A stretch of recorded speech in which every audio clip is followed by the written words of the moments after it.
Sobat ASN, selamat datang kembali di podcast inspiratif kita. Kali ini kita akan mengangkat tema yang sangat relevan, good practice versus bad practice dalam mewujudkan smart governance. Saya, Kyusuda Vinasebiarta, akan memandu diskusi menarik hari ini bersama 4 rekan ASN hebat yang punya pengalaman langsung dari lapangan. Halo, perkenalkan nama saya Nurul Sania, saya dari bidang kekayaan intelektual. Halo, perkenalkan nama saya Nadia dari bidang notaris dan legalisasi apostik. Halo, perkenalkan nama saya Taufan Hendra Surya Gemilang, saya dari perancang peraturan perundang-undangan. Halo, perkenalkan nama saya Tri Aldi Kurniawan Saputra dari PPNS dan Humas. Baik, kita akan ngobrol santai tapi padat makna seputar pelayanan publik mulai dari notaris, aposti, PPNS, harmonisasi perda, kekayaan intelektual, sampai peran humas dalam era digital. Nah, buat Sobat ASN di seluruh Indonesia, ini bisa jadi bahan refleksi sekaligus inspirasi untuk meningkatkan kualitas layanan. Yuk kita mulai dari praktik-praktik baik dulu. Kita awali dari good practice. Silahkan mungkin dari layanan notaris dan aposti dulu. Baik, saya mau berbagi cerita nyata soal layanan legalisasi aposti di kantor wilayah. Dulu prosesnya cukup bikin repot, di mana masyarakat harus datang langsung, antre berjam-jam, dan itu pun belum selesai dalam sekali datang. Mereka juga harus balik lagi ke kantor untuk ambil dokumen. Bayangin aja mereka harus mengorbanin waktu, tenaga, bahkan transport 2 kali.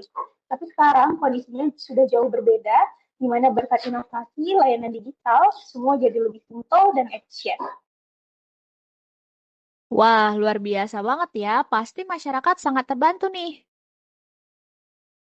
Banget. Benar banget. Ini salah satu contoh nyata di mana teknologi itu bisa benar-benar menyederhanakan proses birokrasi sehingga tahapannya bisa lebih mudah dan pelayanan bisa terjadi dengan cepat dan juga praktis. Oke, keren banget nih. Terus gimana sih sama harmonisasi perda? Saya juga memiliki pengalaman menarik yang menunjukkan bagaimana perubahan sistem dapat memberikan dampak signifikan. Dulu, pengiriman dokumen rancangan peraturan daerah harus dilakukan secara manual, baik melalui jasa kurir maupun dengan cara datang langsung ke kantor wilayah. Proses ini tidak hanya memerlukan biaya tambahan, tapi juga menyita banyak waktu. Bahkan dalam beberapa kasus, penyampaian dokumen dan proses verifikasinya bisa memakan waktu berminggu-minggu, karena harus melewati alur administrasi yang panjang dan bergantung pada kelancaran distribusi fisik dokumen tersebut. Wah, jadi benar-benar efisiensi waktu dan biaya ya. Iya, dan bukan hanya sekedar menghadirkan efisien, tetapi juga mendorong terciptanya sistem yang lebih akuntabel. Setiap tahapan dalam proses kini terekam secara digital, hingga menyeluruh aktivitas dapat ditelusuri dengan jelas. Misalnya, dapat diketahui siapa yang mengunggah dokumen, kapan dokumen tersebut diinput, hingga bagaimana alur tindak lanjutnya. Pencatatan digital ini membuat proses menjadi lebih transparan karena tidak ada lagi ruang bagi manipulasi atau penghilangan data secara sepihak. Nah, menurut kalian apa sih faktor utama keberhasilan inovasi ini? Dukungan penuh dari pimpinan itu perannya besar banget, bahkan bisa dibilang jadi penentu utama. Soalnya kalau pimpinan nggak punya komitmen dan nggak mendorongkan proses digitalisasi, sulit untuk jalan. Jadi tim di lapangan itu mungkin punya ide dan semangat, tapi tanpa arahan dari atas yang di atas, inovasi sering mandek di tengah jalan. Jadi pimpinan yang aktif, pendukung, biasanya itu kan nggak cuma ngasih izin aja, tapi juga ngasih ruang, fasilitas, sehingga leadership yang baik itu bisa membantu proses inovasi ini berjalan dengan baik. Selain itu, aspek koordinasi lintas unit juga menjadi faktor yang sangat penting. Misalnya koordinasi antar kantor wilayah, direktorat jenderal, dan pemerintah daerah harus terjalin dengan baik dalam satu visi yang sama. Tanpa adanya keselarasan, arah dan tujuan, proses harmonisasi maupun implementasi kebijakan akan sulit berjalan secara efektif. Dengan adanya koordinasi yang setiap pihak dapat saling memahami perannya, berbagai informasi secara terbuka serta menyamakan persepsi terhadap substansi peraturan yang sedang dibahas. Nah, gimana sih biar praktik ini bisa menyebar ke unit lain? Salah satu cara yang bisa dilakukan itu dengan rutin melakukan sosialisasi dan menyediakan tutorial penggunaan aplikasi yang gampang diakses oleh semua pegawai. Soalnya nggak semua orang langsung paham atau nyaman pakai teknologi baru, apalagi kalau belum terbiasa. Nah, lewat sosialisasi yang terus-menerus, pegawai jadi punya kesempatan buat tanya langsung, berdiskusi, dan pelan-pelan beradaptasi. Ditambah lagi kalau ada tutorial yang jelas, praktis, bisa dalam bentuk video singkat atau infografis untuk membantu pegawai tadi. Benchmarking juga terbukti menjadi metode yang efektif dalam mendorong peningkatan kualitas kerja. Melalui kegiatan ini, unit-unit lain diajak untuk melihat secara langsung bagaimana suatu inovasi atau sistem teknologi diimplementasikan dalam praktik nyata. Dengan demikian, mereka tidak hanya mendapatkan gambaran teoritis, tetapi juga mendapatkan secara konkret manfaat serta dampak positif yang dihasilkan. Nah, sekarang kita bahas nih tantangannya. Pasti ada juga pengalaman bad practice. Boleh dong diceritain? Saya pernah mendampingi pemohon kekayaan intelektual. Banyak sekali dari mereka yang sudah datang jauh-jauh, tapi pulang dan kecewa karena berkas yang dibawa ini ternyata kurang lengkap. Kenapa? Karena informasi awal di situs ataupun dari kantor itu belum jelas, bahkan terkadang tidak sinkron. Hal ini tentunya sangat merugikan ya, kita juga sangat menyayangkan. Akhirnya masyarakat bolak-balik hanya untuk urusan administrasi. Wah, pasti pemohon capek banget nih kalau kayak gini.